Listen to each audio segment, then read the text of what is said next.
출근길 묵상 365 2021년 3월 13일 세 가지 질문을 통한 책망. 그들은 깨달았는가?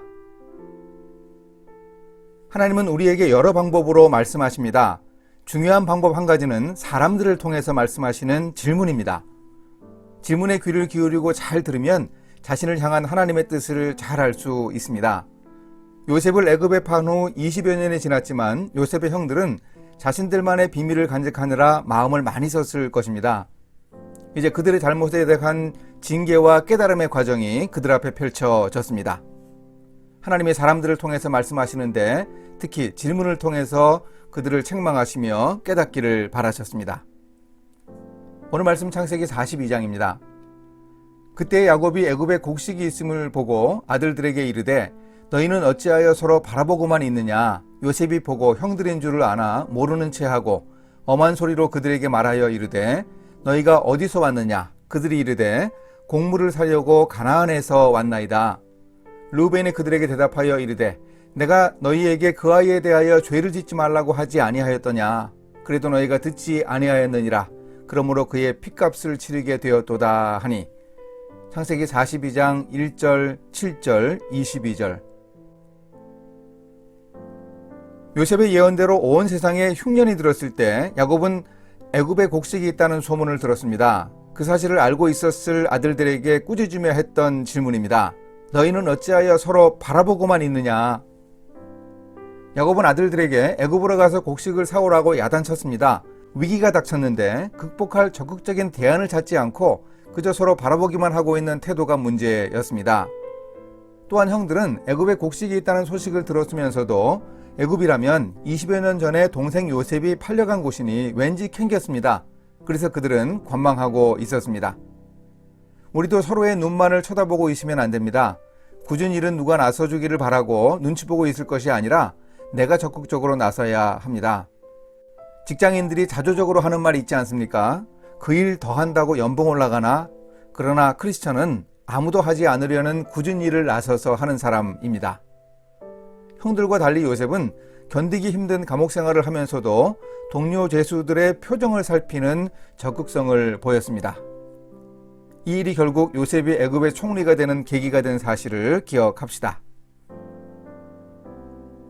애굽의 총리가 된 요셉 앞에 10명의 형들이 와서 엎드렸습니다. 이쪽에서만 보이는 수사기관의 유리벽면처럼 요셉만 형들을 알아보았습니다. 엄한 목소리로 질문했습니다.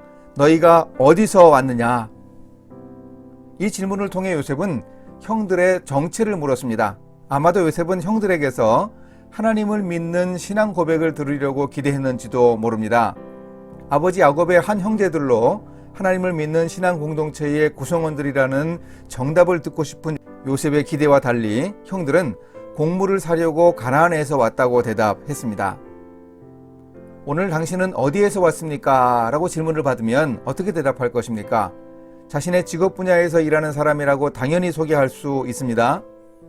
나아가 자신의 직업 분야에 하나님의 나라가 임하기를 소원하면서 살아간다고 분명한 정체를 밝혀야 하지 않겠습니까?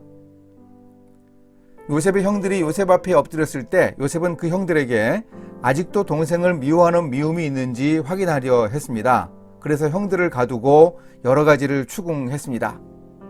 그러자 맏형 르우벤이 동생들의 과거 행동을 질책했습니다. 내가 너희에게 그 아이에게 죄를 짓지 말라고 하지 아니하였더냐? 형제들이 요셉을 팔려고 할 때 르우벤은 그 일을 말리고 요셉을 아버지 품으로 돌려보내려고 애를 썼습니다.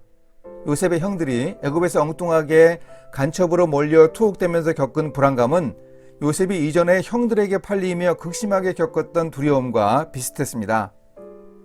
20년 이상 10명이나 되는 사람들이 공유하는 비밀 아닌 비밀을 간직하기는 쉽지 않았습니다. 잠자리에서 잠꼬대도 조심했을 그 죄책감은 얼마나 사람의 마음과 영혼을 쪼그라들게 하는 고통이었을까요? 맏형의 충고만 들었다면 그런 아픔을 겪지 않았을 텐데 요셉의 형들은 뼈저린 후회를 했을 것입니다. 이렇게 실천하겠습니다. 저도 저를 향한 질문에 귀를 기울이겠습니다. 우유부단하지 않고 적극적으로 행동하겠습니다. 기회를 놓치고 후회하지 않도록 노력하겠습니다.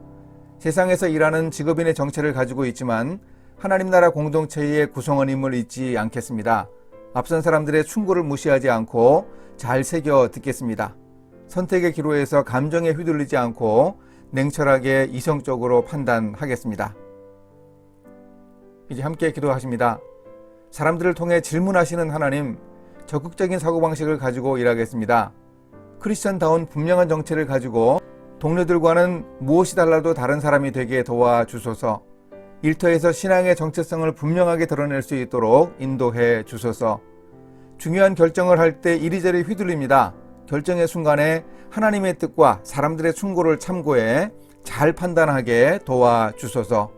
예수님의 이름으로 기도합니다. 아멘.